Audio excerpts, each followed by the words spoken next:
Hello hi നമസ്കാരം. Big boss season 7 മലയാളത്തിൻ്റെ grand ഫിനാലയോട് അടുത്തുകൊണ്ടിരിക്കുമ്പോൾ ഇപ്പം മിച്ചം നിൽക്കുന്ന കണ്ടസ്റ്റൻസിനെ കുറിച്ച് നമ്മൾ സംസാരിക്കുന്ന വീഡിയോ സീരീസിൻ്റെ അടുത്ത പാർട്ടാണിത്. ഈ വീഡിയോയിൽ നമ്മൾ സംസാരിക്കുന്നത് അനീഷിനെ കുറിച്ചാണ്. സാധാരണ നമ്മൾ ഈ ബിഗ് ബോസിനെ കുറിച്ച് സംസാരിക്കുമ്പോൾ സുഹൃത്തുക്കളൊക്കെ ആയിട്ട് ഡിസ്കസ് ചെയ്യുമ്പോൾ പറയുന്ന ഒരു കാര്യമാണ്, ബിഗ് ബോസിൽ പോയി കഴിഞ്ഞാൽ രണ്ടിലൊന്നേ സംഭവിക്കുള്ളൂ. ഒന്നെങ്കിൽ നിങ്ങൾ ഏറ്റവും നല്ല ആളായിട്ട് ഏറ്റവും കൂടുതൽ ആരാധകരുള്ള ഒരു സെലിബ്രിറ്റി ആയിട്ട് പുറത്തിറങ്ങും, അതല്ലെങ്കിൽ ഏറ്റവും അധികം ഹേറ്റേഴ്സ് ഉള്ള ഏറ്റവും കൂടുതൽ ആളുകൾ ആക്രമിക്കുന്ന ആ തരത്തിലൊരാളായിട്ട് പുറത്തിറങ്ങും. ഇതിൻ്റെ ഇടയിൽ ഒരു മിഡിൽ ലെയറിലുള്ളൊരു സാധ്യത ആർക്കും തന്നെ ഇല്ല. ഒന്നെങ്കിൽ തകർന്നടിയും അല്ലെങ്കിൽ ഉയർത്തെഴുന്നേൽക്കും എന്ന് പറയുന്ന പോലത്തെ ഒരു സിറ്റുവേഷനാണ്. പക്ഷേ ഒരു സാധാരണക്കാരൻ്റെ ജീവിതത്തിൽ ബിഗ് ബോസ് ഷോയ്ക്ക് എന്തൊക്കെ അത്ഭുതങ്ങൾ പ്രവർത്തിക്കാൻ പറ്റും എന്ന് ചോദിച്ചു കഴിഞ്ഞാൽ, ഒരാളുടെ ജീവിതത്തെ ബിഗ് ബോസിന് എത്രത്തോളം മാറ്റിമറിക്കാൻ പറ്റുമെന്ന് ചോദിച്ചു കഴിഞ്ഞാൽ അതിനുള്ള ഏറ്റവും നല്ല ഉദാഹരണമാണ് അനീഷേട്ടൻ. നമ്മൾ ഈ അനീഷേട്ടൻ എന്നുള്ള വിളിക്കുമ്പോൾ ഒരാൾ സ്ഥിരമായി എല്ലാ വീഡിയോസിൻ്റെ താഴെ വന്ന് കമൻ്റ് ഇട്ട് ചോദിക്കുന്നതാണ്, നിങ്ങൾ എന്തിനാണ് ഈ അനീഷേട്ടൻ എന്ന് വിളിക്കുന്നത്, അനീഷ് എന്ന് വിളിച്ചാൽ പോരെ എന്നുള്ളത്. ചില ആൾക്കാരുടെ ഒരു പെരുമാറ്റത്തിൻ്റെയൊക്കെ ഭാഗമായിട്ട് നമ്മളങ്ങനെ വിളിച്ചു പോകുന്നതാണ്. ചില സമയത്ത് അതിനൊരു പരിഹാസത്തിൻ്റെ ടോൺ ഉണ്ടെങ്കിൽ പോലും മിക്കവാറും സമയങ്ങളിൽ അയാളത് ഏൺ ചെയ്തെടുക്കുന്നതാണ്. ഇപ്പോൾ ഷാനവാസിക്ക എന്ന് നമ്മൾ വിളിക്കുമ്പോൾ അതിൽ പരിഹാസത്തിൻ്റെ എലമെൻറ്റോടുകൂടി വിളിക്കാറുമുണ്ട്. എന്നാൽ അതേസമയം അയാളുടെ പ്രായത്തിൻ്റെ അയാൾ ചെയ്യുന്ന കാര്യങ്ങളുടെയൊക്കെ ആയിട്ട് ബന്ധപ്പെട്ട് നമ്മൾ ചിലപ്പോൾ അങ്ങനെ ഒരു ചേട്ടൻ ഇക്ക എന്ന് പറയുന്ന പ്രയോഗമൊക്കെ ഇട്ട് കൊടുത്തു എന്ന് വരും. അങ്ങനെ അനീഷേട്ടനെ വിളിക്കുന്നതാണ്. അതൊരു ഔട്ട് ഓഫ് റെസ്പെക്റ്റ് വിളിക്കുന്നതായിട്ട് മാത്രം കരുതിയാൽ മതി. കപ്പടിച്ചിട്ടാണെങ്കിലും അല്ലാതെയാണെങ്കിലും അനീഷേട്ടൻ ബിഗ് ബോസ് ഹൗസിൽ നിന്ന് പുറത്തേക്ക് ഇറങ്ങുന്ന സമയത്ത് അത് ഒരുപാട് പേർക്ക്, എസ്പെഷ്യലി ഒരുപാട് കോമണേഴ്സിന് ബിഗ് ബോസ് ഹൗസിലേക്ക് വരാനുള്ള ഒരു വലിയ പ്രചോദനമാണ്. ഒരു കോമണർ എന്ന് പറയുമ്പോൾ ബാക്കി എല്ലാവരും ഈ സെലിബ്രിറ്റീസ്, അപ്പോൾ ഓൾറെഡി ഉള്ള വോട്ട് ബാങ്കും കാര്യങ്ങളും ഒക്കെ ആയിട്ട് വരുന്ന അങ്ങനെ പളവള മിന്നുന്നൊരു ലോകത്തു നിന്ന് അല്ലാതെ വരുന്നൊരു കോമണറെ സംബന്ധിച്ച് നമുക്കിവിടെ എന്ത് ചെയ്യാനാണ്, നമ്മളിവിടെ വന്നിട്ട് എന്ത് സംഭവിക്കാനാണ്, എന്ത് വലിയ ചേഞ്ച് കൊണ്ടുവരാനാണ് എന്നൊക്കെയുള്ള തോന്നലുകളുണ്ടെങ്കിൽ അതിനെ മുഴുവൻ മാറ്റി നിർത്താൻ പാകത്തിന് തൻ്റേതായൊരു വഴി വെട്ടി വന്നിട്ടുള്ള, ഒറ്റയ്ക്ക് വഴിവെട്ടി വന്നവൻ എന്ന് നമുക്ക് നിസ്സംശയം പറയാവുന്ന ഒരാളാണ് അനീഷേട്ടൻ. അതിനെക്കുറിച്ചാണ് നമ്മൾ ഈ വീഡിയോയിൽ സംസാരിക്കുന്നത്. ഏറ്റവും ആദ്യത്തെ ദിവസം ലാലേട്ടൻ അനീഷേട്ടനെ ബിഗ് ബോസ് ഹൗസിലേക്ക് ക്ഷണിക്കുന്ന സമയത്ത് എഴുത്തിൻ്റെ മായാജാലം കയ്യിലുള്ള മണ്ണിൻ്റെ മണമുള്ളൊരു മനുഷ്യൻ എന്നൊക്കെയുള്ള രീതിയിൽ അദ്ദേഹത്തെ ഇൻട്രൊഡ്യൂസ് ചെയ്യുമ്പോൾ ഒരു കാര്യം വളരെ പ്രധാനപ്പെട്ടതായിട്ട് പറഞ്ഞിട്ടുണ്ടായിരുന്നു. ജോലി കിട്ടി ഇപ്പോൾ ലീവ് എടുത്ത് ബിഗ് ബോസിൽ കയറാൻ ശ്രമിക്കുന്ന ഒരാൾ, അതുപോലെ തന്നെ വാചകമടിയുടെ കാര്യത്തിൽ ഒരുപാട് മുന്നിൽ എന്നൊക്കെ പറയുമ്പോഴും സ്ത്രീവിരുദ്ധത ഉള്ളയാൾ എന്ന് പറയുന്നൊരു ടാഗ് കൊടുത്തിട്ടാണ് അനീഷേട്ടനെ ലാലേട്ടൻ ബിഗ് ബോസ് ഹൗസിലേക്ക് ക്ഷണിക്കുന്നത്. അനീഷേട്ടൻ ലാലേട്ടൻ്റെ അടുത്ത് പറയുന്നൊരു ഡയലോഗുണ്ട്, പുരുഷന്മാർക്കെതിരെ സ്ത്രീകൾ ഈ ഫേക്കായി നടക്കുന്ന അലിഗേഷൻസും കാര്യങ്ങളും അതിനെക്കുറിച്ചൊക്കെ ഞാൻ സംസാരിക്കും എന്നുള്ളതാണ്. പക്ഷേ ബിഗ് ബോസ് ഹൗസിൽ അനീഷേട്ടൻ പ്രതികരിച്ചിട്ടില്ലാത്ത എന്തെങ്കിലും ഒരു വിഷയമുണ്ടെങ്കിൽ അത് ഇത് മാത്രമാണ്. സ്ത്രീകൾ പുരുഷന്മാർക്കെതിരെ ഫേക്ക് അലിഗേഷൻസ് ഉണ്ടാക്കുന്നു എന്ന് പറയുന്നൊരു പോയിന്റിൽ മാത്രം അനീഷേട്ടൻ പ്രതികരിക്കുന്നത് നമ്മൾ കാണാറില്ല. അത് അനീഷേട്ടനെതിരെ വന്നാലും ബാക്കിയുള്ളവർക്കെതിരെ വന്നാലും അനീഷേട്ടൻ അങ്ങനെ ശബ്ദമുയർത്തി നമ്മൾ കാണില്ല. ബിഗ് ബോസ് സീസൺ 7 മലയാളത്തിൽ അനീഷേട്ടൻ വരുമ്പോൾ അനീഷേട്ടൻ കോമണറാണ് എന്നുള്ള കാര്യം നമ്മൾ പറയാം, നമുക്ക് എല്ലാവർക്കും അറിയാവുന്നതാണല്ലോ. ഈ കോമണർ എന്ന് പറയുമ്പോൾ ഒരു വലിയ ആൾക്കൂട്ടത്തിൽ നമ്മൾ കൊണ്ടുപോയി നിർത്തിക്കഴിഞ്ഞാൽ ഏറ്റവും കുറച്ച് മാത്രം ആളുകൾ റെക്കഗ്നൈസ് ചെയ്യാൻ സാധ്യതയുള്ള ഒരാൾ എന്നുള്ള രീതിയിലാണ് നമ്മൾ അനീഷേട്ടനെ കാണുന്നത്. ബാക്കി എല്ലാവരും സിനിമ, സീരിയൽ, സ്റ്റേജ് ഷോസ്, അല്ലാതെയുള്ള പരിപാടികളിലൂടെയൊക്കെ സോഷ്യൽ മീഡിയ സെലിബ്രിറ്റീസ് എന്നൊക്കെയുള്ള രീതിയിൽ ഒരുപാട് സെലിബ്രേറ്റ് ചെയ്യപ്പെട്ടിട്ടുള്ള ആളുകളാണ്. പക്ഷേ അനീഷേട്ടനെ സംബന്ധിച്ച് ആ പറയുന്ന ഒരു തിരിച്ചറിയൽ ഫാക്ടർ അദ്ദേഹത്തിന് കുറവാണ്. എന്നാൽ അതേസമയം അദ്ദേഹം പുസ്തകം എഴുതിയിട്ടുണ്ട്, ഒരു യൂട്യൂബ് ചാനലുണ്ട്, അതിലൊക്കെ വളരെ ആക്റ്റീവായിട്ട് മറ്റ് TV പ്രോഗ്രാമുകളിലും അദ്ദേഹം പങ്കെടുത്തിട്ടുണ്ട്. ക്യൂസ് റിലേറ്റഡ് ആയിട്ടുള്ള TV പ്രോഗ്രാമുകളിൽ അദ്ദേഹം പങ്കെടുത്തിട്ടുള്ളതിൻ്റെ ക്ലിപ്പുകളൊക്കെ പിന്നീട് പുറത്തു വരുന്നത് നമ്മൾ കണ്ടിരുന്നു. അങ്ങനെ ബാക്കിയുള്ള കണ്ടസ്റ്റൻസിനെ വെച്ച് കമ്പയർ ചെയ്യുമ്പോൾ ഈ തിരിച്ചറിയാൻ ഏറ്റവും കുറവ് മാത്രം സാധ്യതയുള്ള ഒരു കോമണർ എന്ന നിലയിൽ നമ്മൾ അനീഷേട്ടനെ നോക്കുമ്പോൾ ഫ്രം ദ ഫസ്റ്റ് ഡേ, ആദ്യ ദിവസം മുതൽ തന്നെ തൻ്റേതായിട്ടുള്ള ഒരു ഇമ്പാക്റ്റ് ഉണ്ടാക്കിയെടുക്കാൻ അനീഷേട്ടന് സാധിച്ചിട്ടുണ്ട്. അതിൻ്റെ ഏറ്റവും രസകരവും നമ്മളെല്ലാവരും ഏറ്റവും ആദ്യം ശ്രദ്ധിച്ചിട്ടുള്ളതുമായിട്ടുള്ള ഒരു ഉദാഹരണം എന്ന് പറയുന്നത്, അനീഷേട്ടൻ ആദ്യമായി ബിഗ് ബോസ് ഹൗസിലേക്ക് കയറി ചെല്ലുന്നു. പുറകെ നമ്മുടെ അനുമോളാണ് ചെല്ലുന്നത്. അനുമോളുടെ അടുത്ത് അനീഷേട്ടൻ ചോദിക്കുന്നത് ആരാ മനസ്സിലായില്ല എന്നുള്ള രീതിയിലൊരു ചോദ്യമാണ്. ബിഗ് ബോസിനെ കുറിച്ച് കഴിഞ്ഞ 2 വർഷത്തിലേറെയായി ഇരുന്ന് പഠിച്ച് കയറാൻ അവസരം നോക്കിക്കൊണ്ടിരുന്ന പ്രൊഡിക്ഷൻ ലിസ്റ്റൊക്കെ വന്നു കഴിഞ്ഞാൽ ഉറപ്പായും അത് ചെക്ക് ചെയ്ത് നോക്കിയിട്ടുണ്ടാവാൻ സാധ്യതയുള്ള അനീഷേട്ടന് അനുമോളെ അറിയില്ല എന്നൊക്കെ പറഞ്ഞു കഴിഞ്ഞാൽ അത് എന്ത് പരിപാടിയാണ്. പക്ഷേ അത് ആദ്യം നമ്മൾ കണ്ടപ്പോൾ ഒരു കോമഡി ആയിട്ട് എടുത്തു. പക്ഷേ പിന്നീട് വന്ന എല്ലാ കണ്ടസ്റ്റൻസിൻ്റെ അടുത്തും അനീഷേട്ടൻ ഇതേ ആറ്റിറ്റ്യൂഡ് തന്നെയാണ് ക്യാരി ചെയ്യുന്നത്. അവരെല്ലാവരും ഓരോരുത്തരായിട്ട് വന്നു കഴിയുമ്പോൾ പല രീതിയിൽ പരിചയപ്പെടുകയും പരിചയം പുതുക്കുകയും അങ്ങോട്ടും ഇങ്ങോട്ടും മീറ്റ് ആൻഡ് ഗ്രീറ്റ് ഒരു സംഭവമൊക്കെ ഉണ്ടായിരുന്നു. പക്ഷേ അനീഷ് ഏട്ടൻ ഇവരാരുമായിട്ടും മിങ്കിൾ ചെയ്യാനുള്ള ശ്രമം നടത്തുന്നില്ല. അങ്ങോട്ട് വന്ന് സംസാരിക്കുന്ന ആളോടും സംസാരിക്കാനുള്ള ഒരു എഫേർട്ട് ഇടുന്നതായിട്ട് നമ്മൾ കാണുന്നില്ല. നിങ്ങളെല്ലാവരും സംസാരിച്ച് ഒരു ഗ്രൂപ്പ് ആയിക്കോളൂ, ഞാൻ എൻ്റേതായ രീതിയിൽ ഇവിടെ ഒറ്റപ്പെട്ട് നിന്നിട്ട് ഞാനൊന്ന് വ്യത്യസ്തനായിക്കോളാം എന്ന് പറയുന്ന ഒരു ആറ്റിറ്റ്യൂഡാണ് അദ്ദേഹത്തിൻ്റെ കയ്യിലുണ്ടായിരുന്നത്. പക്ഷേ ഈ വ്യത്യസ്തനാം അനീഷ് ഏട്ടൻ എന്ന് പറയുന്ന ആറ്റിറ്റ്യൂഡ് ഇപ്പോൾ ഏറ്റവും ആദ്യം ബിഗ് ബോസ് ഹൗസിലേക്ക് കയറുന്നത് പുള്ളിയാണ് എന്നുള്ളത് കൊണ്ട് തന്നെ അദ്ദേഹത്തെ കൂടുതൽ നമ്മൾ ശ്രദ്ധിക്കുകയാണ് ചെയ്യുക. അപ്പോൾ അദ്ദേഹത്തിൻ്റെ ഈ ഒരു ആറ്റിറ്റ്യൂഡ് ഇവരോടെല്ലാവരോടും കാണിച്ചിട്ടുള്ളയാൾ എന്നുള്ള നിലയ്ക്ക് പ്രേക്ഷകരുടെ ഇടയിലും ബാക്കി ഇദ്ദേഹത്തെ പരിചയപ്പെടാനൊക്കെ ശ്രമിച്ചിട്ടുള്ള കണ്ടസ്റ്റൻസ് ഉണ്ടല്ലോ, ഇവരുടെ ഇടയിലും ഈ ആറ്റിറ്റ്യൂഡ് ഒരു ചർച്ചയാവുന്നുണ്ട്. പക്ഷേ ഒരിക്കലും അതൊരു പോസിറ്റീവായിട്ടുള്ള ചർച്ചയായിരുന്നില്ല. ഇപ്പോൾ പ്രേക്ഷകരുടെ കാര്യം നോക്കിയാൽ ഇയാൾ എന്ത് വെറുപ്പിക്കലാണിത് എന്ന് പറയുന്ന ഒരു ചർച്ചയാണ് ഉണ്ടായിരുന്നത്. കണ്ടസ്റ്റൻസിൻ്റെ കാര്യം നോക്കിക്കഴിഞ്ഞാൽ ഇയാളെന്താ നമ്മളോട് എല്ലാവരോടും ഇങ്ങനെ പെരുമാറുന്നത്, എന്താ ഇയാളുടെ കുഴപ്പം എന്നുള്ളൊരു ഡിസ്കഷനാണ്. പക്ഷേ ഈ രണ്ട് ഡിസ്കഷൻസിൻ്റെയും പൾസ് കൃത്യമായിട്ട് നമ്മുടെ ബിഗ് ബോസ് പിടിച്ചെടുത്തു. നിങ്ങളൊന്ന് ആലോചിച്ച് നോക്കിയേ. ആ സമയത്ത് അനീഷ് ഏട്ടനെ കുറിച്ച് പ്രേക്ഷകർക്ക് ഉണ്ടായിരുന്ന ആറ്റിറ്റ്യൂഡും കണ്ടസ്റ്റൻസിന് ഉണ്ടായിരുന്ന ആറ്റിറ്റ്യൂഡും വെച്ച് നോക്കുമ്പോൾ അനീഷ് ഏട്ടൻ നോമിനേഷനിൽ വരികയും ആ ആഴ്ച തന്നെ എവിക്റ്റായി പോവുകയും ചെയ്തേനെ. ഈ കാര്യം ബിഗ് ബോസിന് നല്ലോണം അറിയാം. ബിഗ് ബോസ് ആണല്ലോ ഇവരെ എല്ലാവരെയും തിരഞ്ഞെടുത്തിട്ടുള്ളത്. അപ്പോൾ സ്വാഭാവികമായും അനീഷ് ഏട്ടൻ്റെ കാലിബർ എന്താണ് എന്നുള്ള കാര്യം അവരുടെ ഇൻ്റർവ്യൂവിൽ അവർക്ക് മനസ്സിലായിട്ടുണ്ടാകും. പക്ഷേ ആദ്യത്തെ ആഴ്ച അനീഷ് ഏട്ടൻ ഔട്ടായി പോകാൻ പാടില്ല എന്ന് ചിന്തിച്ചുകൊണ്ടാണോന്നറിയില്ല, ബിഗ് ബോസ് ആദ്യത്തെ 7ൻ്റെ പണി ഈ കണ്ടസ്റ്റൻസിന് എല്ലാവർക്കും കൂടിയായിട്ട് കൊടുത്തു. എല്ലാ തവണയും ക്യാപ്റ്റൻസി ടാസ്കിലേക്ക് ആളുകളെ തിരഞ്ഞെടുക്കുമ്പോൾ എന്താ പറയുക, ഈ കൂട്ടത്തിൽ ക്യാപ്റ്റൻ ആവാൻ യോഗ്യതയുള്ള ഒരാളെ നിങ്ങൾ നോമിനേറ്റ് ചെയ്യുക, അല്ലെങ്കിൽ നിങ്ങളെല്ലാവരും കൂടി ചേർന്ന് തീരുമാനിക്കുക.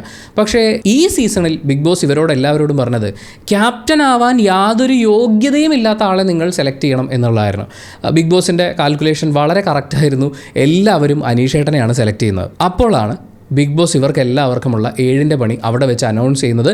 ക്യാപ്റ്റൻ ആകാൻ യാതൊരു യോഗ്യതയുമില്ല എന്ന് നിങ്ങൾ പറഞ്ഞ അനീഷാണ് ബിഗ് ബോസ് ഹൗസിലെ ആദ്യത്തെ ക്യാപ്റ്റൻ എന്നുള്ളൊരു അനൗൺസ്മെൻറ്റ്. അത് കേട്ടപ്പോൾ എല്ലാവരും ഞെട്ടി, നമ്മളും ഞെട്ടി, കണ്ടസ്റ്റൻസും ഞെട്ടി. പക്ഷേ അനീഷ് ഏട്ടന് ആ ഒരൊറ്റ ആഴ്ച മതിയായിരുന്നു. ആ ഒരൊറ്റ ആഴ്ച കൊണ്ട് അയാളുടെ അതിഗംഭീരമായ പ്രകടനങ്ങൾ കൊണ്ട് പ്രേക്ഷകർ മറക്കാതിരിക്കുന്ന ഡയലോഗുകളും പെർഫോമൻസുകളും ഒക്കെ സംഭവിച്ചിട്ട് അയാളുടേതായിട്ടുള്ള ഒരു ഫാൻ ബേസ് ഒരൊറ്റ ആഴ്ച കൊണ്ട് ക്രിയേറ്റ് ചെയ്തെടുത്തു. അതെങ്ങനെ സാധിച്ചു എന്ന് ചോദിച്ചു കഴിഞ്ഞാൽ അനീഷ് ഏട്ടൻ ജോലി കിട്ടിയിട്ട് 5 വർഷത്തേക്ക് ലീവ് എടുത്ത് ബിഗ് ബോസ് പഠിക്കാൻ തുടങ്ങിയതാണ്.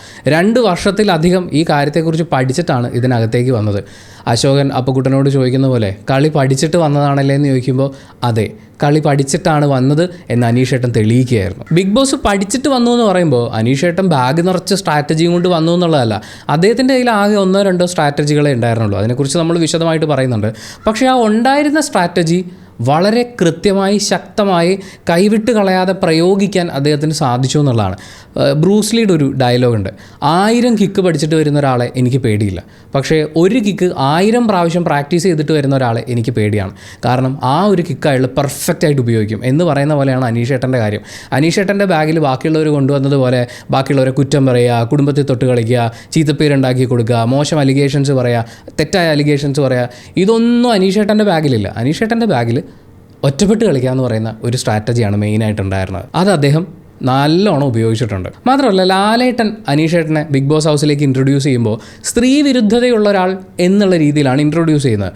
അപ്പോൾ സ്വാഭാവികമായും നമ്മളിൽ പല ആളുകളും പ്രതീക്ഷിച്ചിട്ടുണ്ടാവും ഇയാൾ നമ്മളീ പറയുന്ന സോക്കോൾഡ് മെനിനിസം പരിപാടികളുടെയൊക്കെ ഭാഗമായിട്ട് സ്ത്രീകൾക്കെതിരെ എപ്പോഴും വാദിച്ചുകൊണ്ടിരിക്കുക, സ്ത്രീകളെ കുറഞ്ഞവരായി കാണുക, അങ്ങനെയൊക്കെയുള്ള സംസാരങ്ങളും പ്രയോഗങ്ങളൊക്കെ ഉണ്ടാവാൻ സാധ്യതയുണ്ടെന്നാണ്. പക്ഷേ ബിഗ് ബോസ് സീസൺ 7 മലയാളം 95ാമത്തെ ദിവസത്തിലേക്ക് എത്തുമ്പോഴും സ്ത്രീകളെ അപമാനിക്കുന്ന, സ്ത്രീത്വത്തെ കുറച്ച് കാണുന്ന രീതിയിലുള്ള ഒരു സ്റ്റേറ്റ്മെൻറ്റ് പോലും നമ്മൾ അനീഷ് ഏട്ടൻ്റെ ഭാഗത്തുനിന്ന് കണ്ടിട്ടില്ല.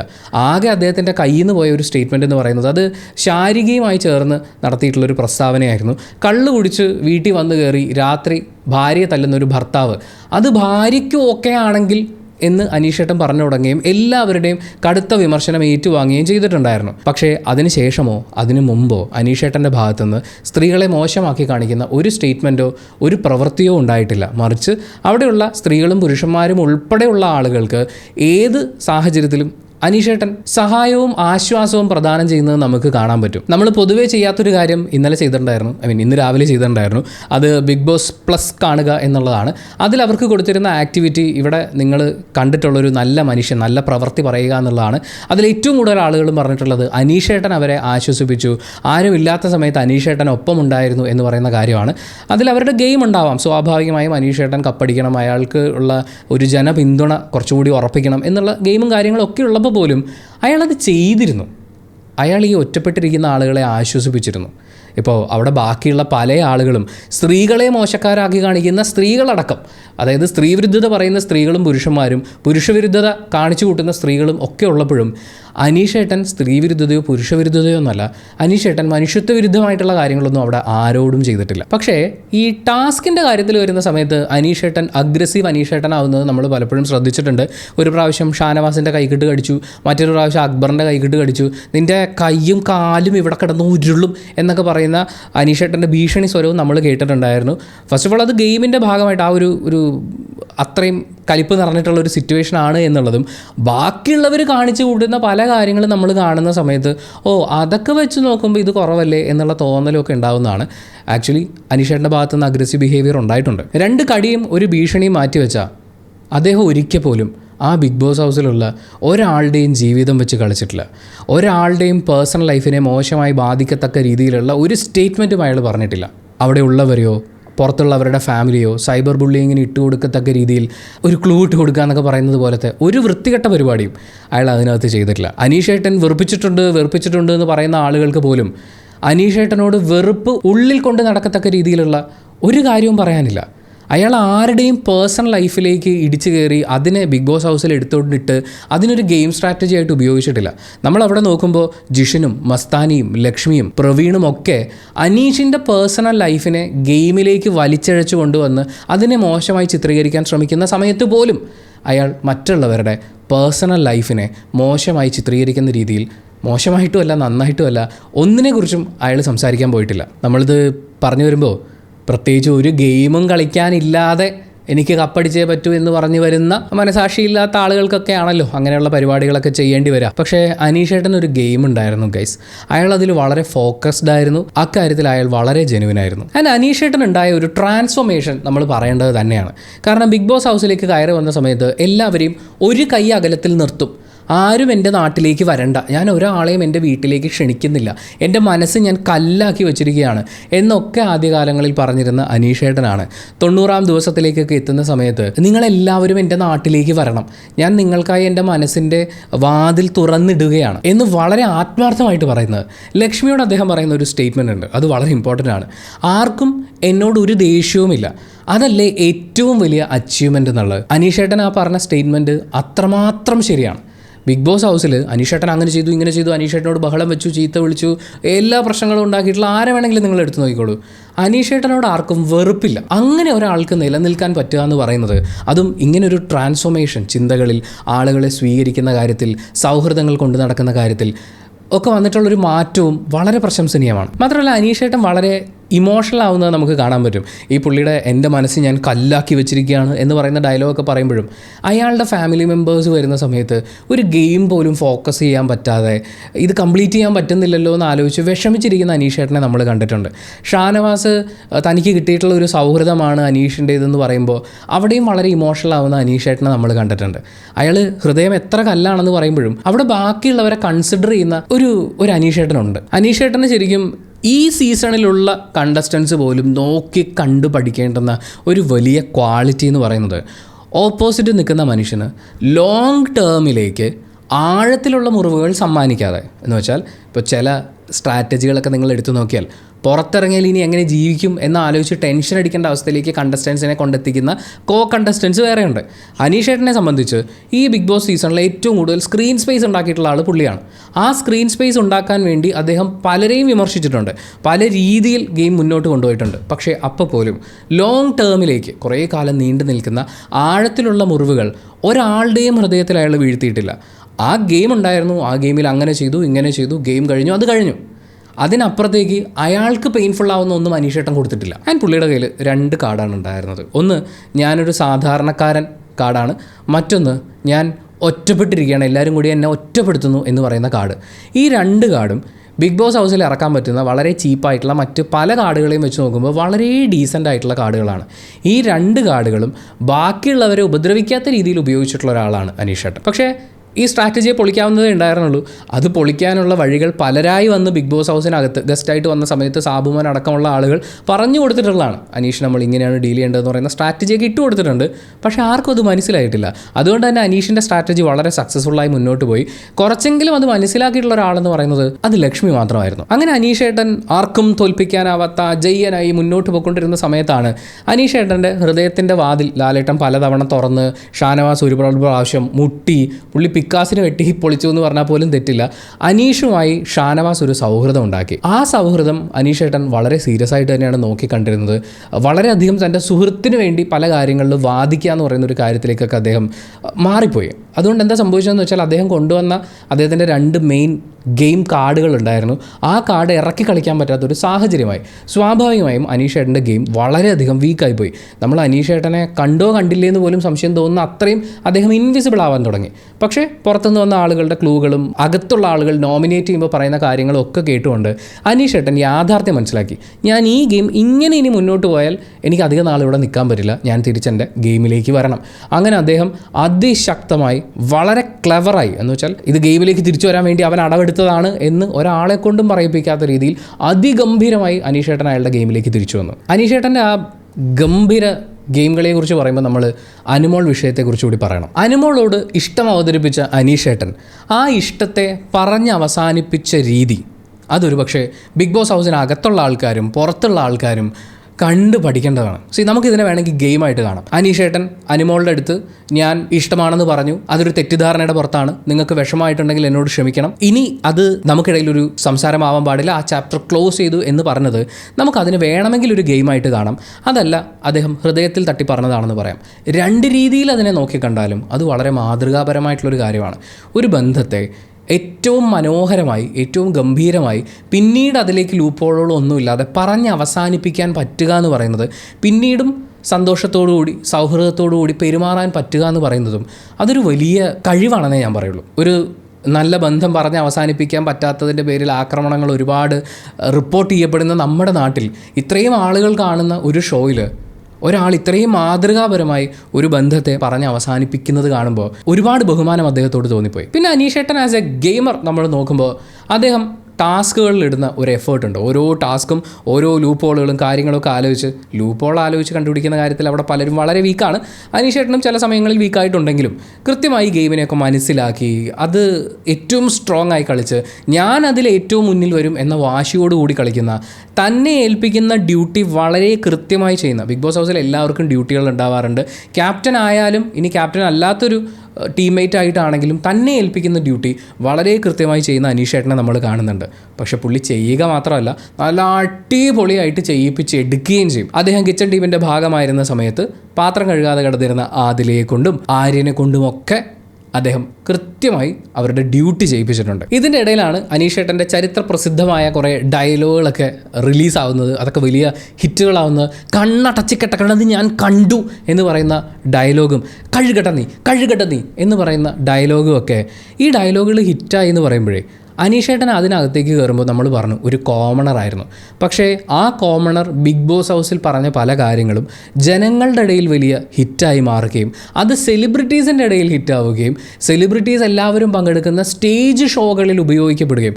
ഒന്ന് ആലോചിച്ച് നോക്കിയേ, സെലിബ്രിറ്റികൾ അനുകരിച്ച് സെലിബ്രിറ്റികൾ പൊട്ടിച്ചിരിക്കുന്ന രീതിയിൽ അനീഷേട്ടൻ്റെ ഒരു ഡയലോഗ് ഹിറ്റായി എന്ന് പറയുമ്പോൾ അനീഷേട്ടൻ ഈസ് എ സെലിബ്രിറ്റികളാൽ സെലിബ്രേറ്റ് ചെയ്യപ്പെടുന്ന സെലിബ്രിറ്റി ആയിട്ട് അനീഷേട്ടൻ മാറി ഗൈസ്. അതിനകത്തേക്ക് ഗസ്റ്റായിട്ട് വന്ന ആസിഫ് അലി അടക്കമുള്ള ആളുകൾ അവരൊക്കെ അനീഷിനോട് കാണിക്കുന്ന ഒരു സ്നേഹവും പരിഗണനയും ഒക്കെ ഉണ്ട്. ബാക്കിയുള്ളവരൊക്കെ ഇൻഡസ്ട്രിയുടെ ഭാഗമായി നിന്നിട്ടുള്ള പല ആളുകളും ഉണ്ടാവും, അവരോടൊക്കെയുള്ള സൗഹൃദങ്ങളുണ്ടാവും. പക്ഷേ അതൊന്നും കൂടാതെ എനിക്ക് ഇയാൾക്കൊരു ഷെയ്ക്ക് ഹാൻഡ് കൊടുക്കണം എന്ന ആഗ്രഹത്തോടുകൂടി എന്ന ഇഷ്ടത്തോടുകൂടി വന്ന് അയാളോട് സംസാരിക്കുന്നത് നമ്മൾ കണ്ടു. ക്വാളിറ്റിയുടെ കാര്യത്തിലും എൻ്റർടൈൻമെൻറ്റ് ഫാക്ടർ പ്രൊവൈഡ് ചെയ്യുന്ന കാര്യത്തിലും ഏറ്റവും പുറകിലാവുന്ന ഏറ്റവും അധികം കണ്ടസ്റ്റൻസ് ഉള്ള ഈ ഒരു ബിഗ് ബോസ് സീസൺ 7 മലയാളത്തിൽ നമുക്കൊരു പക്ഷേ ഏറ്റവും കൂടുതൽ നമ്മൾ ഓർത്തിരിക്കാൻ സാധ്യതയുള്ളൊരു കണ്ടസ്റ്റൻ്റായിട്ട് അനീഷേട്ടൻ കപ്പടിക്കുമോ ഇല്ലോ എന്നുള്ളത് അത് സെക്കൻഡറി. പക്ഷേ അനീഷേട്ടനെ നമ്മളെപ്പോഴും ഓർത്തിരിക്കും.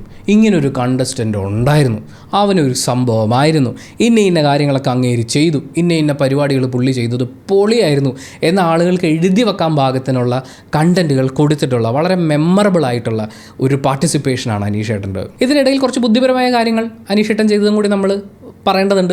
ഒന്ന്, നെവിനും ഷാനവാസും തമ്മിലുള്ള വിഷയമുണ്ടായ സമയത്ത് ഷാനവാസ് സുഹൃത്താണ് എന്നുള്ളതുകൊണ്ട് സുഹൃത്തിനൊപ്പം നിൽക്കുക എന്നുള്ളതാണ് അനീഷേട്ടൻ സ്വീകരിച്ച നിലപാട്. പക്ഷെ അപ്പോൾ പോലും അദ്ദേഹം പറഞ്ഞിട്ടുണ്ടായിരുന്നു, നീ പറയുന്നത് സത്യമാണെങ്കിൽ എന്നും നമ്മുടെ ഈ സൗഹൃദം തുടരും എന്നുള്ളതാണ്. അതായത് നീ പറയുന്നത് സത്യമായിരിക്കണം, നീ എന്നെ പറഞ്ഞു പറ്റിച്ചു കഴിഞ്ഞാൽ ഞാൻ ഇതിൻ്റെ നേരെ ഓപ്പോസിറ്റ് ആയിരിക്കും എന്നുള്ള കാര്യം അവിടെ പറഞ്ഞ് അതിൽ ക്ലിയർ ചെയ്തു. അതൊരു ബുദ്ധിപരമായ നീക്കമായിരുന്നു. പിന്നെ ഈ മലയാളത്തിൻ്റെ കാര്യത്തിലേക്ക് വരുമ്പോൾ അനീഷേട്ടന് ചില ഡബിൾ സ്റ്റാൻഡേർഡൊക്കെ ഉണ്ട്. അതായത് നമ്മൾ മലയാളികളുടെ ഇടയിൽ, മലയാളി ഓഡിയൻസിൻ്റെ ഇടയിൽ മലയാളം കൂടുതൽ സംസാരിക്കുന്ന, മലയാള ഭാഷയെ പരിപോഷിപ്പിക്കുന്ന ഒരാൾ എന്നുള്ള രീതിയിൽ കിട്ടാവുന്ന വോട്ടൊക്കെ കിട്ടണം എന്ന് അദ്ദേഹത്തിന് ആഗ്രഹമുള്ളതുകൊണ്ടാണ് സുപ്രഭാതം ബിഗ് ബോസ് സുപ്രഭാതം എന്ന് പറയുന്ന ഡയലോഗും അതുപോലെ മലയാളത്തിൽ സംസാരിക്കണം എന്ന് എല്ലാവരോടും പറയുന്ന അങ്ങനത്തെ കുറച്ച് പരിപാടികളൊക്കെ ഉണ്ടായിരുന്നു. അതിനിടയിൽ അനീഷേട്ടൻ പറഞ്ഞൊരു ഡയലോഗാണ്, മലയാളം ഈ ജനറേഷനിലും അടുത്ത ജനറേഷനിലുള്ള ആളുകളിലേക്ക് എത്തിക്കണം എന്ന്. ഈ ജനറേഷൻ്റെ മലയാളം അനീഷേട്ടൻ പറഞ്ഞില്ല. അനീഷേട്ടൻ്റെ നമ്മൾ വളരെയധികം ശ്രദ്ധിച്ചിട്ടുള്ള ഒരു പാറ്റേൺ എന്ന് പറയുന്നത് ആരെയും ഒറ്റപ്പെടാൻ അനുവദിക്കാതിരിക്കുക എന്നുള്ളതാണ്. അനുമോൾ ഇപ്പോൾ ഒറ്റപ്പെടൽ സ്ട്രാറ്റജി എടുക്കുന്ന സമയത്ത് എല്ലാവരോടും വഴക്കെട്ട് മാറിയിരിക്കുമ്പോൾ അനീഷേട്ടൻ പോയി ആശ്വസിപ്പിക്കും. ഇനി അനുമോളല്ല, ബിഗ് ബോസ് ഹൗസിൽ വേറെ ആരാണെങ്കിലും ഒറ്റപ്പെടൽ സ്ട്രാറ്റജി ആരെടുത്തോ അനീഷേട്ടൻ അവരെ പോയി ചേർത്ത് പിടിക്കും. നീ ഒറ്റയ്ക്കല്ല, ഞാൻ കൂടെയുണ്ട്, ഒറ്റപ്പെടൽ സ്ട്രാറ്റജി എൻ്റെ മാത്രമാണ് എന്നുള്ള ഒരു ഭാവത്തോട് കൂടിയിട്ട്. പക്ഷേ ഒറ്റപ്പെടുന്നവരെ സഹായിക്കാൻ വേണ്ടി അനീഷേട്ടൻ ഇത്രയും കഷ്ടപ്പെടുമ്പോൾ കഷ്ടപ്പെടുന്നവരെ സഹായിക്കാൻ അനീഷേട്ടൻ എഫേർട്ട് ഇട്ടിട്ടുണ്ടോ എന്ന് ചോദിച്ചു കഴിഞ്ഞാൽ നമ്മൾ ഏറ്റവും ആദ്യം പറഞ്ഞൊരു കാര്യമില്ലേ, അനീഷേട്ടൻ ബിഗ് ബോസ് ഹൗസിലേക്ക് കയറുന്ന സമയത്ത് ലാലേട്ടനോട് പറഞ്ഞത്, പുരുഷന്മാരെ മോശക്കാരാക്കുന്ന രീതിയിൽ സ്ത്രീകൾ നടത്തുന്ന പ്രസ്താവനകളും അത്തരം നടപടികൾക്കുമെതിരെ ഞാൻ പ്രതികരിക്കും, ശബ്ദം ഉയർത്തും എന്നൊക്കെ അനീഷേട്ടൻ അന്ന് പറഞ്ഞിട്ടുണ്ടായിരുന്നു. പക്ഷേ ഏറ്റവും കൂടുതൽ പുരുഷന്മാർ സ്ത്രീകളാൽ ഏറ്റവും മോശം തെറ്റായ അലിഗേഷൻസ് നേരിടേണ്ടി വന്നിട്ടുള്ളൊരു സീസണാണിത്. പക്ഷേ അതിൽ ആർക്ക് വേണ്ടിയും അനീഷേട്ടൻ ശബ്ദമുയർത്തുന്നത് നമ്മൾ കേട്ടിട്ടില്ല. അത് ബാക്കിയുള്ളവർക്ക് നേരെ വരുമ്പോൾ പ്രതികരിച്ചില്ല എന്നുള്ളത് മാത്രമല്ല, അനീഷേട്ടന് നേരെ ഉണ്ടായപ്പോൾ പോലും അദ്ദേഹം ശബ്ദമുയർത്തുന്നത് നമ്മൾ കണ്ടില്ല. ആ കാറിനകത്ത് ഏറ്റവും കൂടുതൽ സമയം സ്പെൻഡ് ചെയ്യുക എന്ന് പറയുന്നത് ബിഗ് ബോസിൻ്റെ ക്ലാസിക് ടാസ്ക്. ആ ടാസ്കിൻ്റെ സമയത്ത് നൂറ അദ്ദേഹത്തിൻ്റെ തോളത്ത് കൈയിടുന്നു, അനുമോൾ അദ്ദേഹത്തിൻ്റെ തലയിൽ മസാജ് ചെയ്യുന്നത് പോലെ ഇരിക്കുന്നു. അനീഷേട്ടൻ പല വട്ടം പറഞ്ഞു, ഞാൻ കംഫർട്ടബിൾ അല്ല, എൻ്റെ ദേഹത്ത് തൊടരുത് എന്നുള്ളത്. 94-ാം ദിവസം ആദിലയും നൂറയും ഒക്കെ സംസാരിച്ചതിൽ നിന്ന് അത് അവരുടെ ഗെയിം പ്ലാൻ ആയിരുന്നു. പെൺകുട്ടികൾ അനീഷേട്ടൻ്റെ ദേഹത്ത് സ്പർശിക്കുകയും അൺകംഫർട്ടബിളായി അയാൾ ഇറങ്ങി പോവുകയും ചെയ്യുക എന്ന് പറയുന്നത് അവരുടെ ഗെയിം പ്ലാൻ ആണെന്ന് അവർ സമ്മതിക്കുകയും ചെയ്തു. അപ്പോൾ അത്തരത്തിൽ അയാളെ കണ്ടിന്യൂസ് ആയി അൺകംഫർട്ടബിൾ ആക്കുന്ന രീതിയിൽ അയാളുടെ ശരീരത്തെ സ്പർശിച്ചതിനെ അയാൾ ചോദ്യം ചെയ്തില്ല.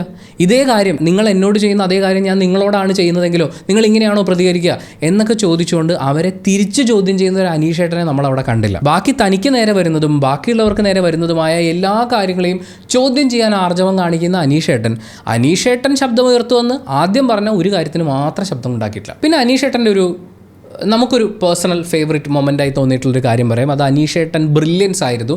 മൊട്ടയടിക്കൽ ടാസ്കും കൂടി ഉണ്ടായിരുന്ന അവർ 3 പേരും ഒരുമിച്ച് കയറുന്നു. ആര്യനും ജിസയിലും അനീഷേട്ടനും ഓരോരുത്തരും ഓരോ പണികളാണ് ഏറ്റുവാങ്ങേണ്ടത്. അപ്പോൾ അനീഷേട്ടൻ ആദ്യത്തെ കാർഡ് എടുത്ത് നോക്കിയപ്പോൾ മിണ്ടാതിരിക്കുക എന്ന് പറയുന്നത്, അതായത് സീസൺ തീരുന്നത് വരെ മിണ്ടാതിരിക്കണം എന്ന് പറയുന്ന കാർഡായിരുന്നു.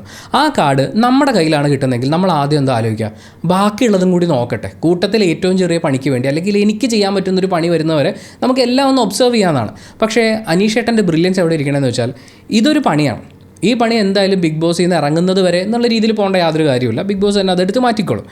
ഒരു പക്ഷേ ഇതിനേക്കാൾ കൂടിയ പണിയാണ് അടുത്ത പണികളെങ്കിൽ അപ്പോൾ എന്ത് ചെയ്യാൻ പറ്റും? അനീഷേട്ടൻ വേറെ ഒന്നും ചെയ്തില്ല. കിട്ടിയ പണി അക്സെപ്റ്റ് ചെയ്തു, അംഗീകരിച്ചു, ഒറ്റ നിപ്പ് നിന്നു. ആ ഒറ്റ നിപ്പ് കൊണ്ട് സംഭവിച്ചത് ആര്യൻ്റെ ഏകദേശം 7-8 നിലപാടുകളാണ് അവിടെ ചോദ്യം ചെയ്തത്. ഈ പറയുന്ന ഹ്യൂമാനിറ്റി വേണ്ടേ എന്നൊക്കെ തുടങ്ങുന്ന കുറേ കാര്യങ്ങളും, ഞങ്ങളുടെ കുടുംബത്തിൽ മുട്ടയടിക്കാൻ പാടില്ല, അത് വിശ്വാസത്തിൻ്റെ ഭാഗമാണെന്നൊക്കെ പറയുന്ന പലതരം നിലപാടുകൾ പിന്നീട് ചോദ്യം ചെയ്യപ്പെട്ടു. അനീഷേട്ടനെ സംബന്ധിച്ച് അനീഷേട്ടൻ അവിടെ സേഫ് ആവുകയും ചെയ്തു. എത്രയോ നിലപാടുകൾ ചോദ്യം ചെയ്തു. അഭിലാഷ് ഏറ്റവും കൂടുതൽ ബഹളം ഉണ്ടാക്കുന്ന, അയാളുടെ അവസരങ്ങളെക്കുറിച്ച് ശബ്ദം ഉണ്ടാക്കുന്ന ഈ ഒരു ഇൻസിഡൻറ്റിന് ശേഷമാണ്. മാത്രമല്ല അനീഷേട്ടൻ്റെ ഒറ്റപ്പെടൽ സ്ട്രാറ്റജി ഏറ്റവും ശക്തിയോടുകൂടി അവതരിപ്പിക്കാൻ പറ്റിയ ഒരു സിറ്റുവേഷനായി അത് ഉപയോഗിക്കാനും അനീഷേട്ടന് പറ്റി. അങ്ങനെ അനീഷേട്ടൻ്റെ ഒരു ബ്രില്യൻ മൊമെൻ്റ് എന്ന് നമ്മൾ വിലയിരുത്തുന്ന സംഭവങ്ങളിൽ ഒന്നിതാണ്. പിന്നെ അങ്ങേരുടെ ഒബ്സർവേഷൻ, അതൊരു രക്ഷയില്ലാത്ത പരിപാടിയാണ്. പുള്ളി രാവിലെ ഒരു കപ്പും പിടിച്ച് അങ്ങോട്ടും ഇങ്ങോട്ടും ഉലാത്തും. ഏറ്റവും ആദ്യം എല്ലാവരും ഉണർന്നു വരുന്നതിന് മുമ്പ് ഗാർഡൻ ഏരിയയിലായിരിക്കും ഉലാത്തുക. എല്ലാവരും വന്ന് പല പല സോഫയിലും ബീൻ ബാഗിലൊക്കെ ഇരുന്ന് കുറച്ച് ആൾക്കാർ അടുക്കളയിലൊക്കെ എത്തിക്കഴിയുമ്പോൾ അനീഷേട്ടൻ ഏകദേശം നടുക്കുകൂടി ഒരു നടത്തമുണ്ട്. ആ നടത്തം കാണുമ്പോൾ പുള്ളി ചുമ്മാ നടക്കുകയാണെന്ന് ചില ആളുകൾക്ക് തോന്നിയേക്കാം, പ്ലാനുകൾ ആലോചിക്കുകയാണെന്ന് തോന്നിയേക്കാം. പക്ഷേ അയാൾ ഒബ്സേർവ് ചെയ്യുകയാണ്. എന്ന് വെച്ചാൽ പുള്ളി ഒരു ഗ്രൂപ്പിലും ഇല്ല, ഒരു ഗ്രൂപ്പിൻ്റെയും കൂടെ പോയിരുന്ന് പുള്ളി ഒന്നും സംസാരിക്കാറില്ല. പക്ഷേ ഓരോ ഗ്രൂപ്പും എന്താണ് സംസാരിക്കുന്നതെന്ന് പുള്ളിക്കറിയാം. ആരൊക്കെയാണ്, എന്തൊക്കെയാണ്, എങ്ങനെയാണ് മാറാൻ പോകുന്നത്, എങ്ങനെ ചെയ്താൽ എങ്ങനെ നമുക്ക് മുന്നോട്ട് പോകാൻ പറ്റും എന്ന് പറയുന്ന എല്ലാ കാര്യങ്ങളും പുള്ളി ഈ നടത്തത്തിൻ്റെ ഇടയിലാണ് സെറ്റ് ചെയ്യുന്നത്. ഈ പുറത്തുനിന്നുള്ള കണ്ടസ്റ്റൻസ്, ഔട്ടായി പോയ കണ്ടസ്റ്റൻസ് തിരിച്ചു വന്ന സമയത്ത് മുൻഷി രഞ്ജിത്തിനെ അനീഷേട്ടൻ ഇതുപോലെ നടക്കുന്നുകൊണ്ടുള്ള ഗുണങ്ങളൊക്കെ പറഞ്ഞു കൊടുക്കുന്നുണ്ട്. അതിൻ്റെ ഇടയിൽ കുഞ്ഞു കുഞ്ഞു കാര്യങ്ങൾ അനീഷേട്ടൻ തന്നെ പറയുന്നുണ്ട്. ആ നടത്തം സ്ട്രാറ്റജി ആൻഡ് ഒബ്സർവേഷൻ സ്കിൽ അത് നമ്മൾ സമ്മതിച്ചു കൊടുക്കേണ്ട പരിപാടിയാണ്. പക്ഷേ ഇത്രയൊക്കെ ഒബ്സർവ് ചെയ്ത എല്ലാ കാര്യവും കിട്ടിയിട്ടും അനീഷേട്ടൻ പരദൂഷണം പറയാൻ പോയിട്ടില്ല. ഒരാളെക്കുറിച്ചും മാറിയിരുന്ന് കുറ്റം പറയാമെന്ന് പറയുന്ന പരിപാടി പുള്ളി ചെയ്തിട്ടില്ല. പുള്ളിക്ക് പറയാനുണ്ടെങ്കിൽ ബിഗ് ബോസ് ഹൗസിലെ മുഴുവൻ കണ്ടസ്റ്റൻസിനെയും കേൾപ്പിക്കും എന്നുറപ്പാക്കി ക്യാമറകൾ മുഴുവൻ തനിക്ക് നേരെ ഉണ്ടെന്ന് ഉറപ്പുള്ളൊരു സ്ഥലത്ത് വെച്ച് എല്ലാവരുടെയും മുമ്പിൽ വെച്ചേ പുള്ളി കാര്യങ്ങൾ പറയുള്ളൂ. മാറ്റി നിർത്തി കുറ്റം പറയാമെന്ന് പറയുന്നൊരു പരിപാടി അതില്ല. പരദൂഷണം അനീഷേട്ടൻ്റെ നിഘണ്ടുവിലില്ല. ആകെ മൊത്തത്തിൽ സ്വന്തമായ ഒരു ഗെയിമുള്ള, തൻ്റേതായ നിലപാടുകളുള്ള, അതിൽ ഉറച്ചു നിൽക്കുന്ന, സ്റ്റാൻഡേർഡുള്ള, ക്വാളിറ്റിയുള്ള ഒരു പ്ലെയർ എന്നാണ് അനീഷേട്ടനെ കുറിച്ച് നമുക്ക് പറയാനുള്ളത്. മാത്രമല്ല ഈ ജനറൽ ഓഡിയൻസ് ഉണ്ടല്ലോ, അതായത് ഇപ്പോൾ നമ്മൾ പല റീലുകളും വീഡിയോസും ഒക്കെ കാണും. ആളുകൾ മൈക്കുമായിട്ട് ചെന്ന് സാധാരണ വഴി പോകുന്ന ആളുകളോടൊക്കെ ബിഗ് ബോസ് കാണുന്നവരോട് ആരെയാണ് ഏറ്റവും കൂടുതൽ ഇഷ്ടം എന്നൊക്കെ ചോദിക്കുന്ന അത്തരം വീഡിയോസിലൊക്കെ നമ്മൾ നോക്കുമ്പോൾ ഒരു 80 to 90% ആളുകളും ഒരു മടിയും കൂടാതെ ഒരു സംശയവും ആലോചിച്ചെടുക്കാനുള്ള സമയം പോലും എടുക്കാതെ പറയുന്നൊരു പേര് അനീഷേട്ടൻ എന്നാണ്. അത്രയധികം ജനറൽ ഓഡിയൻസിൻ്റെ ഇടയിൽ ഒരു ഇമ്പാക്റ്റ് ഉണ്ടാക്കാൻ അനീഷേട്ടന് സാധിച്ചിട്ടുണ്ട്. പക്ഷേ അവരുടെ മാത്രം വോട്ട് കൊണ്ട് അനീഷേട്ടന് ജയിക്കാൻ പറ്റുമോ എന്നെനിക്കറിയില്ല. കാരണം വോട്ടുകളും വോട്ട് മറിയലുകളും ഒരുപാട് നടക്കുന്ന പി ആർ എന്ന് നാട് മുഴുവൻ നമ്മൾ ഈ ബഹളങ്ങളൊക്കെ കേട്ടുകൊണ്ടിരിക്കുന്ന സമയത്ത് ജനങ്ങളുടെ മാത്രം വോട്ടിനെ അടിസ്ഥാനപ്പെടുത്തി അനീഷേട്ടന് ജയിക്കാൻ പറ്റുമോ എന്നറിയില്ല. പക്ഷേ അനീഷേട്ടൻ ജയിക്കുകയാണെങ്കിൽ നമുക്ക് സന്തോഷമാണ്. കാരണം ഒരാൾ ഗെയിം കളിച്ച് ജയിച്ചു എന്ന് നമുക്ക് പറയാൻ പറ്റും. PR ജയിപ്പിച്ചു, അവർ ജയിപ്പിച്ചു, ഇവർ ജയിപ്പിച്ചു, ജാതി മതവും ജയിപ്പിച്ചു എന്നൊക്കെ പറയുന്നതിനേക്കാൾ എന്തുകൊണ്ടും പറയാൻ സുഖമുള്ളൊരു കാര്യമല്ലേ ഒരാൾ ഗെയിം കളിച്ച് ജയിച്ചോളൂ എന്ന് പറയുന്നത്. അങ്ങനെ ഗെയിം കളിച്ച് ജയിക്കാൻ അനീഷേട്ടന് സാധിക്കട്ടെ എന്നുള്ള ആശംസകൾ നേർന്നുകൊണ്ട് ബിഗ് ബോസ് ഹൗസിന് പുറത്തും അദ്ദേഹത്തിൻ്റെ ജീവിതത്തിലും അദ്ദേഹത്തിൻ്റെ കരിയറിലും വളരെ പോസിറ്റീവായ കാര്യങ്ങൾ സംഭവിക്കട്ടെ എന്നുള്ള ആശംസകൾ നേർന്നുകൊണ്ട് നമ്മൾ ഈ വീഡിയോയുടെ വൈൻഡപ്പ് ചെയ്യുകയാണ്. അനീഷേട്ടനെ കുറിച്ചുള്ള നിങ്ങളുടെ അഭിപ്രായങ്ങൾ, അദ്ദേഹത്തിൻ്റെ ഗെയിമിനെ കുറിച്ചുള്ള അഭിപ്രായങ്ങൾ പരസ്പര ബഹുമാനത്തോടു കൂടി കമൻറ്റ് ബോക്സിൽ രേഖപ്പെടുത്തും എന്ന് പ്രതീക്ഷിക്കുന്നു. അങ്ങനെ അല്ലാത്തവരെ നമ്മൾ ആദ്യം ഡിലീറ്റ് ചെയ്യും. പിന്നെയും പറഞ്ഞിട്ട് കേട്ടില്ലെങ്കിൽ ചാനലിൽ നിന്ന് ഹൈഡ് ചെയ്യുന്നതായിരിക്കും. അപ്പോൾ thank you so much for watching this video. Video ഇഷ്ടപ്പെട്ടാൽ ലൈക്ക് ചെയ്യുക, കമൻറ്റ് ചെയ്യുക, ഷെയർ ചെയ്യുക, സബ്സ്ക്രൈബ് ചെയ്യുന്ന കാര്യവും ഹൈപ്പ് ചെയ്യുന്ന കാര്യവും പരിഗണിക്കുക.